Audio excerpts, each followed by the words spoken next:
আমার বাগানের সবচেয়ে আনকমন একটি ক্যাকটাস।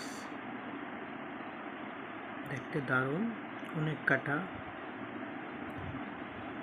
বিশেষ করে এটার কাটার রঙটা ডিফারেন্ট। ক্যাকটাসটা সবুজ কিন্তু কাটাগুলো অনেকটা অরেঞ্জ কালারের মতো। এই ক্যাকটাসটার নাম জানতে চান? অনেকেই বলবেন এতগুলো ক্যাকটাস দেখায়, নাম জানি না। এটার নাম হচ্ছে ইভস নিডল ক্যাকটাস। এটাকে ইংরেজিতে বলে বা ইন্টারন্যাশনালি এটার নাম হচ্ছে ইভস নিডল ক্যাকটাস। তো এটিকে আমি যদি ঘুরিয়ে দেখাই, তার কত সুন্দর তার সিস্টেমটা।